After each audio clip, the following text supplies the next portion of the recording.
What is up, my friend? You're going to learn something important today about scaling out of the position using stop losses and your profit taker that you need to know how to use properly. Otherwise, you can end up losing more money than you thought you would and having trades execute when you didn't expect them to.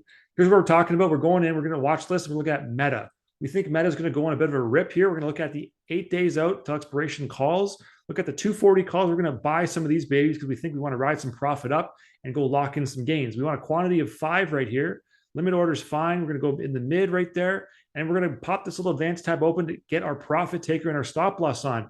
Good responsible trading practice, right? You want to do that to make sure that you have numbers in here. We're going to change this up to, let's say 425. And this is going to tighten up a bit to, let's say 270. Let's go 295. Okay. So we're tight on the bottom end. Let the profits run up top with our limit order. And we're going to submit that. Okay. When we do this, we are protecting our downside by limiting risk. And we are limiting our kind of profit on the upside, but we're also going to lock in some gains when we feel like it's good to do so. So we're going to do this. I'm going to change this to a market order so that it gets filled. I can show you what I mean quicker because sometimes it takes a little bit to execute these orders. So we'll put that in. Market order is going to show up right here. And you can see in our account here, we have the trade locked in. We just have Meta right here. We bought some calls, okay? We have our trade right here down at the bottom. And now in our account, we've got Meta right here. So let's say Meta's price starts to increase and goes on a bit of a run. The problem here is that if you go and you have your stop losses set, you can see them, they're in the chart right there, which is great. The problem though, is if you want to kind of scale out of your position on the way up, this is going to be a tricky thing to do based on the orders you just placed. So we got our Meta order here at the top. We got our 5. We've got a sell and a sell for our profit taker and our stop loss and a quantity of 5 as well. Okay. That's great. That's what we want. But again, if we go to scale out of this position and say, hey, Meta, we want to take some profit. We're currently down a little bit on this position. We want to take some profit. We want to sell to close, and we're going to take 2 and take them off the table. Okay, we're going to go 2 with a market order, and we're going to do that at the mid again, and we click submit. What should happen is that these 2 call options that are in your account right now, they should be subtracted from these orders down here. But when you see I click the button, they won't be. Limit order, changes to market again, get it in there. And it's going to be confirmed in a second. And we're going to see this number over here on the right go to 3. We now only have 3 contracts in our account, and we still have these profit taker and stop losses in there for 5, which is a problem because we don't have 5 contracts anymore. So when you do this and you look to scale out, either you want to not set these up initially, or when you do make that first buy to scale out of your position, you want to update these as well with the quantities and change them to 3, which is your position here. If you don't do this, you're opening yourself up to having potentially 3 of these contracts you could sell. Then you're going to be selling naked or uncovered calls potentially if you let these stay at 5 and they do get executed, which is a huge problem that you don't want to have. So understand how to manage that risk right here in your order tracker. Now we're good to go. We're at 3, and we're at 3. These numbers should always match up here. If they don't, that's a problem. If we want to scale out of this, we can also click on the right click. We could go close out. Once it pops up, we could close. That's just going to ask us if we have open orders, we're going to cancel them, or you want to not do this and close and just leave them the way they are. If you want to leave it the way it is, you come down here, you go back and just have these orders execute when they hit, or you cancel all open orders and you go ahead and then you just close it off yourself if you want to do that. But remember, again, if I was to scale out of this one more time and sell one more contract, limit, we're going to go mid this time, market order. Okay, submit that. These numbers aren't going to change. This is going to drop to 2. Now we have 2 contracts. We still have 3 on the hook. We don't want to have these. You can either cancel them or you can just update the quantity yourself.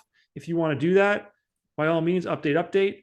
So just keep in mind when you're trading that this doesn't always update the way you think it is, and you're not going to be on the hook for some uncovered calls right here, which has potential for unlimited losses. Looking at the stock and just buying straight up shares, let's go in and say we want to buy shares of ACN. Let's do that. Accenture, where are we at? Where are we at with shares? Okay, we want to buy some shares, right? Let's say we want to buy 500 shares of ACN. We're going to do market order.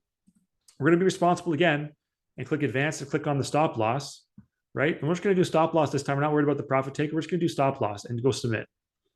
Okay, transmit, boom. So we're in the game right now, right? We have our portfolio. ACN is going to be in our portfolio. Let's see where it's at. It's right here. Okay, we're down $22 because we just entered right now. 500 shares. And if you click on the chart, we're going to see our profit taker in here as well. Okay, it's right there. Sell stop at 270.64. We're currently at 271, so about $1 underneath where we sold that. That's great.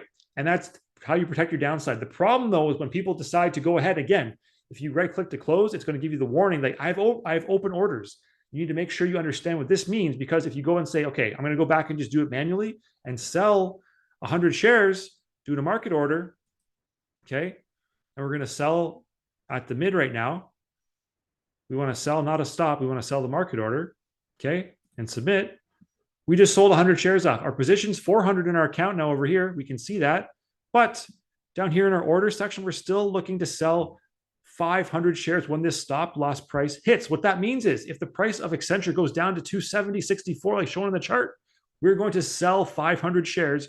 We only have 400 in our account, so we're going to sell off 400, and then we're going to be short 100 shares based on our order right here for our stop loss. So it's good in practice to put these in, but you have to be able to monitor them and understand what they mean. Understand that you don't want to kind of get any variance in these quantities here. These quantities here, they should always match up. We're going to flip this to 400. Again, the position, you can see that in there. It says positions. That's a little key indicator for you where you need to be when you update this. We update this. Boom, boom, our stop loss is now protected. We are good. We're not going to short anything when we don't want to or inadvertently do so. You need to know these numbers for both stocks and options when you're buying and selling and buying, whatever it is. When you're using the auto profit and the stop loss taker, understand what these things mean and what kind of risk you're exposing yourself to when you turn these things on. If you don't understand how to monitor them, if they're good till canceled, if they're in the day, you have to know what they're doing, know what you're setting yourself up for, and understand the implications if you do end up kind of closing positions and scaling in and out. I hope you guys got some value to this one. I hope it makes sense. If you guys have more questions, as always, drop me an email or a comment for this video. I'd love to chat with you more about this kind of stuff. I'm all in on Interactive Brokers, love the platform, love trading on here, and love helping you guys do the same. Catch you later. Thanks for watching.